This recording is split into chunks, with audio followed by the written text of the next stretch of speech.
बिस्मिल्लाहिर्रहमानिर्रहीम। अस्सलाम वालेकुम नाज़रीन, मैं हूं उनसा कियानी और आप देख रहे हैं news paid YouTube channel. Pakistan की सियासत और एक्शन रिप्ले।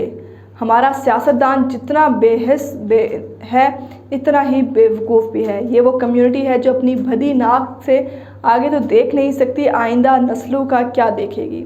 नौजवान कॉलम निगार आसिफ अफान की चंद रोज़ कबल शाया होने वाली कॉलम की इन सतूर पर गौर फरमाइए। फिर अगली बात की तरफ आते हैं जो बुनियादी तौर पर पिछली बात ही है, जिसमें आज तक कोई तब्दीली रोनमा नहीं हुई और अल्लाह ने चाहा तो होगी भी नहीं। आसिफ अफान लिखते हैं, बरादर मोहतरम हसन निसार ने 24 बरस पहले अपने एक कॉलम में मोहतरमा बेनज़ीर भुट्टो और मियां नवाज शरीफ के बारे में लिखा था कि वो दिन दूर नहीं जब बीबी और बाबू एक ही ट्रक पर सवार होकर जमहूरियत की बहाली के लिए जिदोजहद करते नजर आएंगे। ये कॉलम उन्होंने उस वक्त लिखा था जब नवाज शरीफ और बेनज़ीर एक दूसरे के खिलाफ बरसरे पैकार थे और एक दूसरे को सिक्योरिटी रिस्क से कम ख़तरा करार देने को तैयार ना थे। सियासी इख्लाफात और तासुबात का आलम यह था कि दोनों पार्टियों ने एक दूसरे को गद्दार कहने से लेकर झूठे सच्चे मुकदमात के गढ़ों में धकेलने से लेकर सब ही कुछ कर लिया था।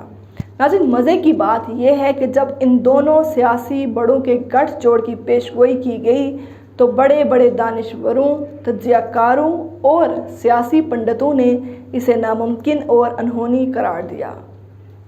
नाज़रीन, बाज़ ने तो ये कहने से भी गुरेज ना किया कि कॉलम निगार का दिमाग चल गया है। ये कैसे मुमकिन है कि मुस्लिम लीग नून और पीपल्स पार्टी एक दूसरे से हाथ मिला लें, जबकि इस दौर में दो पार्टी सिस्टम चल रहा था। एक पार्टी बरसरे इक़्तिदार आकर पोजीशन को क्रश करती थी तो दूसरी अपोजिशन की कोशिश होती थी कि बरसरे इक़्तिदार पार्टी अपनी मुद्दत पूरी ना कर सके। मौका मिलते ही एक दूसरे पर बढ़तरी के लिए हर जायज़ नाजायज़ हरबा इस्तेमाल करने से गुरेज नहीं किया जाता था। हत्ता कि दोनों पार्टियों के कायदीन समेत सफ़े अव्वल के रहनुमाओं को कैदोबंद की सोबतें भी बर्दाश्त करना पड़ी।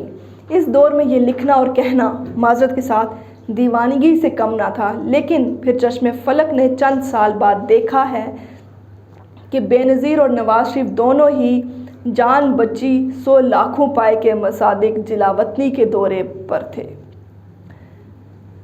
नाज़रीन, ये वो दौर था जब बेनज़ीर भुट्टो ने नवाज शरीफ के अब्बा जी को पुलिस के ज़रिए उठवा कर डाले में फेंका और अंदर डाल दिया, जबकि नवाज शरीफ ने बेनज़ीर के मजाजी खुदा आसिफ ज़रदारी को अंदर करके उनकी ज़ुबान कटवाने की जमहूरी कोशिश की। नतीजा यह निकला कि लड़ते लड़ते होगी गुम, एक की चोंच और एक की दुम। मज़ीद ये नतीजा निकला कि जद्दा में राखी बंधाई की रस्म के बाद दोनों समेत सफ़े अव्वल के रहनुमाओं को कैदोबंद की सोबतें भी बर्दाश्त करना पड़ी। इस दौर में ये लिखना और कहना माजरत के साथ दीवानगी से कम ना था, लेकिन फिर चश्मे फलक ने चंद साल बाद देखा है कि बेनज़ीर और नवाज शरीफ दोनों ही ने और बात नाम निहाद किस्म के मिसाके जमहूरियत तक जा पहुँची। फिर बिलावल मरियम भी बहन भाई हुए। तब दोनों में झगड़ा पाकिस्तान नामी लजीज केक के शेयर पर था कि कौन कितना खाएगा। आज तो एक दूसरे को चोर, डाकू, लुटेरा और दूसरे को एक को यहूदी का एजेंट कहते नहीं शर्माते, यानी सूरत हाल जो कि तू है। फ़र्क है तो बिलावल मरियम फैक्टर का, यानी सूरत हाल बद से बदतर बल्कि बदतरीन ही हुई है।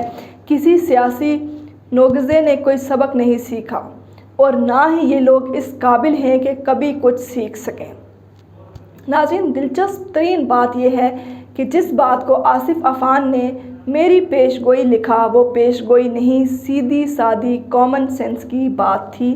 तब मैं किसी थर्ड फोर्स की तलाश भी इस यकीन दहानी के साथ कर रही थी कि आखिरकार अवाम इन दोनों को ही धुतकार देंगे। मेरी इस कोशिश को भी जनाब मजीद निज़ामी मरहूम जैसे सीनियर बुज़ुर्ग ने मसालियत पसंदी करार दिया, जो ब्लैक एंड वाइट में रिकॉर्ड पर मौजूद है।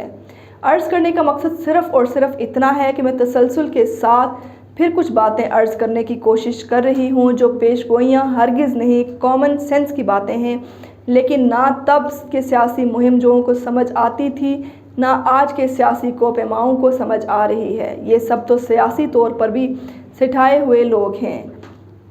हैरत और दुख उस वक्त होता है जब मैं बिलावलों और मरियमों को भी उन्हीं ख़तरनाक रस्तों का मुसाफिर देखती हूँ। Action replay.